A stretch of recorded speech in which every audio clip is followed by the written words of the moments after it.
Hi everyone, welcome to part 2 of the ethical decision making assignment video tutorial.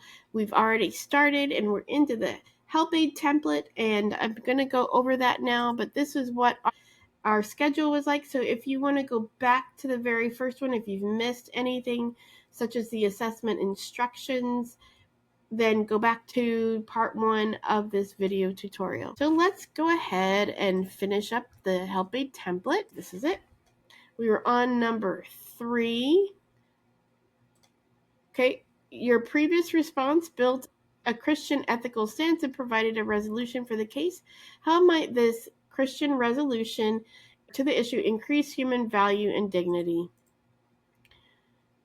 Please don't use the question in the beginning of the response. So don't use the Christian ethical stance provides a resolution for the case because it increases human value and dignity because Lopes Wright will pick it up and make your Lopes Wright score higher because it is looking for similarities. So just answer it. You could just say every person is worth so much in God's kingdom, and the resolution to buying something local, buying a t-shirt at a local trusted place of business, is the Christian response because you are giving your money, you are stewarding what God has given you to the best of your abilities in a trusted place. So that's kind of the idea. And then at the end of that, like if I wanted to bring in a Bible verse, I could bring in a Bible verse. I could bring in the topic overview, because that's what we're talking about, is how to value other life. So bring something in like that is different from before. Don't be so repetitive in your responses. Try to think outside of the box. Number 4, the Christian position that humans should flourish comes from the belief in the goodness of God. How so? What are the connections between God's goodness and human flourishing? Okay, so again, you can use your textbook. If you remember back in chapter 2, we talked, well, was it chapter 2 or chapter 3? We talked about the goodness of God. One of his attributes and characteristics is that he is a good God. Therefore, if God is a good God and desires humans to flourish because he created us in his image, and out of his character flows goodness, then the Christian position should be that we are good and we are kind to others, and that we live a life that flows out goodness and exemplifies his characteristics such as goodness, kindness, gentleness, so that we can help others flourish, not just our own human flourishing, but we want others to flourish. So that's an idea for number 4. Number 5, considering the Christian resolution you built for the case and everyone involved in this scenario, what might be some benefits or unintended consequences that come from this resolution? What might be challenging for people to accept or do? Now, again, you're going to need to integrate sources here, but if you think through this, considering the Christian resolution, some unintended consequences might be that the children who are working lose their jobs, lose some of their income to support their families. But some of the benefits might be that they are able to be children and they are able to live and play and go to school and get an education. So those are some benefits of that. And you could integrate something like, if you want to bring in a statistic from the GCU library about childhood slavery and labor laws, you can bring in the topic overview as well to talk about God's goodness and some consequences of the fall of humanity. Now, number 6, what are some ways Christians should be active in helping to alleviate the suffering related to this issue? Give specific examples that ordinary people can do. So this one is not really asking for integration of the textbook.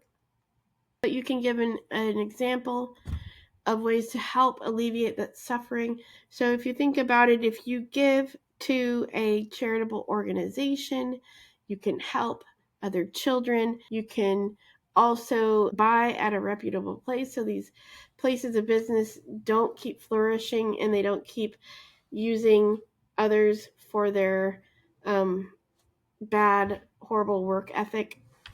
You could even petition if you want to have better conditions for them. So there's some things that you can do to help alleviate that suffering. Okay, and then you've got your sample references. Make sure you delete this, or you can keep it and put the references up here, or you can cut and paste this down here, whatever ones you're using. Make sure you are using them, and please delete the red, make it black. Keep the font size, the font style itself. Don't change anything there. All right, so let's continue to go on. And what we're going to do now is we're going to go to the rubric. This shouldn't take too long. Okay, when I go to the rubric, you're going to see the criteria. And this is why I grade why I do. So 5 is target. Every one of them has what I had mentioned in the help aid template. What I've done with the help aid template is I took the rubric and then I integrated it into each response. So response expresses an accurate, clear, and thorough explanation of the Christian understanding of an absolute and objective moral standard.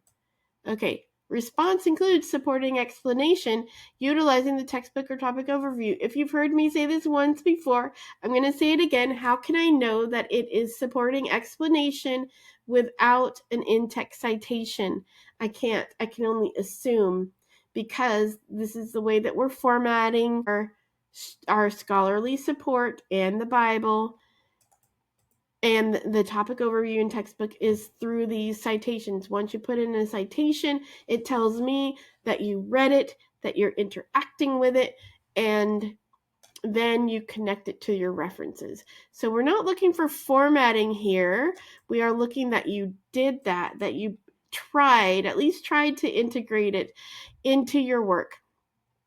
Okay, the same with number 2, Christian ethical responses. It's looking for supporting explanation utilizing the textbook or topic overview. Okay, clear and thorough.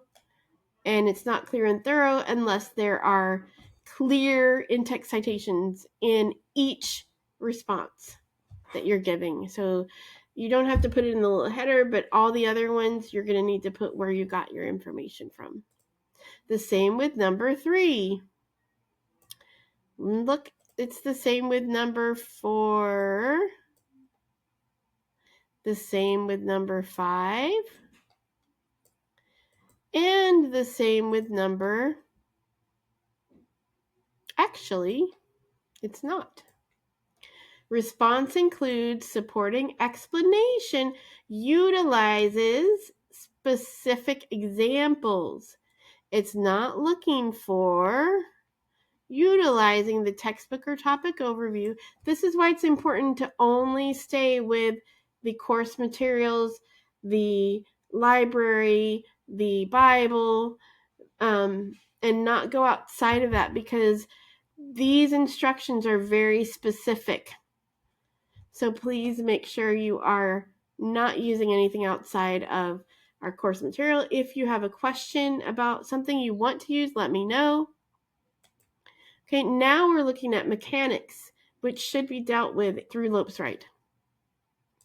I will give you 5 if there are no mechanical errors, such as capitalization, punctuation, and grammar and spelling. Those are the 4 things I'm looking for. Are you making the same mistake everywhere? Is there just one mistake? Sometimes if it's just one, I will look it over. I won't put anything, but if it's throughout, I will put like 1 and I'll give you acceptable.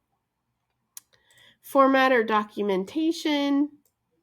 Are you using APA style even though it says up here, not to, but it's talking about don't make it an essay. Okay, so it is APA style. No errors in formatting. That's if you get it perfectly in in-text citations or perfectly in references. Maybe one of them you're missing something. This one is if you've tried and it looks good. It's not perfect, but it looks good. This one is if you're missing one or the other in text citations or APA formatting for references. This one is if you have nothing. Now, I go over these real quickly, but you have them in the help aid template. And let me go back to that. See, you have the examples here. You have it here. And you also have it in, let's see, if you go to class resources, you go to how to cite the Bible, textbook or topic overview. Here, you have examples of citations, references, and for every chapter, I give you an example of the citation for the chapter and the reference.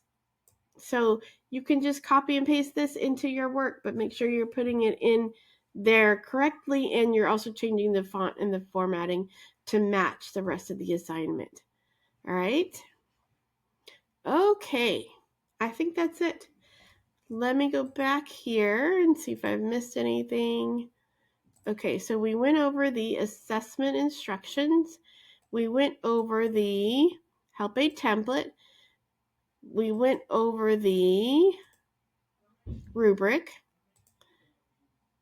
And now you know how I grade. And so some final thoughts. I've seen a lot of students just quote too much, use too many quotes. Just summarize it into your own words. And I say this over and over again, and I feel like I'm a broken record. But for those who haven't heard, use free writing. Free writing is great. What you do is you read the material, and then you go back to the assignment, and you just write from your heart. And then after you've written from your heart, you go back and you edit it. That's where the beauty of it comes, is through editing. It's like artwork. Anything that you do, once you edit it, that's where you're going to get the better quality of work. So I encourage you to summarize. If you have any questions at all, feel free to message me or call me 8 to 5 Monday through Friday, Arizona time. All right, thanks so much for watching, and have a wonderful day.